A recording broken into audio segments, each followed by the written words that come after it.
Di tahun 1970 hingga 1980-an, militer Malaysia bisa dibilang sangat unggul dari Indonesia.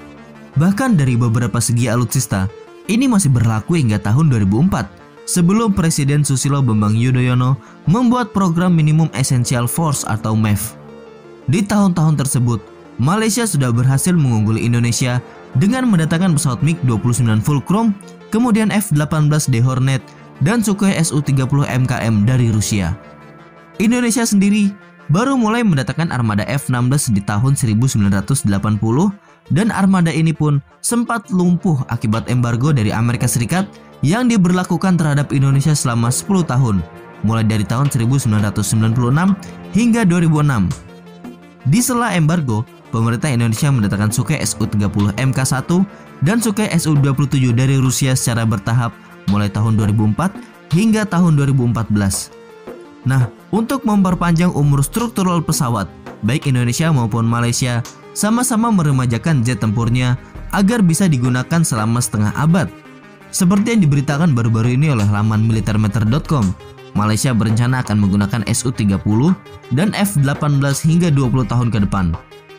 Pesawat tempur FA-18D Hornet dan Sukhoi Su-30 MKM akan tetap beroperasi di Royal Malaysia Air Force hingga tahun 2035 dan 2040 sebelum digantikan dengan pesawat baru nantinya. Menurut Panglima Royal Malaysia Air Force Jenderal Tan Sri Akbar Abdul Samad, untuk memastikan pesawat-pesawat tersebut tetap bisa beroperasi hingga tahun 2035 dan 2040, pesawat-pesawat tersebut akan menjalani perawatan dan upgrade. Untuk memastikan pesawat-pesawat tersebut meneruskan kemampuan operasinya, pesawat-pesawat FA-18D akan menjalani program penyelenggaraan dalam negara 12 tahun, Local Planet Maintenance 12 years pada tahun ini. Sedangkan untuk Su-30 MKM sedang menjalani program Service Life Extension Program dan Mid-Life Upgrade yang akan memastikan layanannya hingga 2040 dan seterusnya, kata Kepala Staf Angkatan Udara Malaysia dalam wawancara dengan majalah pertahanan Asia Defense Journal edisi Juli hingga Agustus. Menurutnya, program pembelian pesawat pengganti FA-18D Hornet akan dilakukan pada rancangan Malaysia ke-14 di rentang tahun 2030 hingga 2035. Sedangkan untuk Su-30 MKM akan dilakukan pada RMK-15 di rentang tahun 2036 hingga 2040. Sehingga, sebelum mencapai program tersebut, Royal Malaysia Air Force akan terus menggunakan armada FA-18D dan Su-30 MKM. Sementara itu, program untuk mengakuisisi 18 pesawat LCA sedang berlangsung.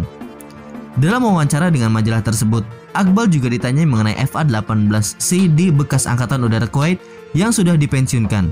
Menurutnya, pihaknya dengan Kuwait masih dalam proses berunding. Sementara itu, untuk tawaran suku cadang dari Australia, Angkatan Udara Malaysia dan Angkatan Udara Australia sudah menandatangani MOU, dan suku cadang dari Australia sudah diterima sejak awal tahun 2020. Karena Malaysia sendiri menggunakan lebih dulu jet-jet tempur tersebut sebelum Indonesia, bisa dikatakan pesawat mereka harus digunakan lebih lama dari F-16 TNI AU ataupun Sukhoi yang akan dipensiunkan hingga 2050 mendatang.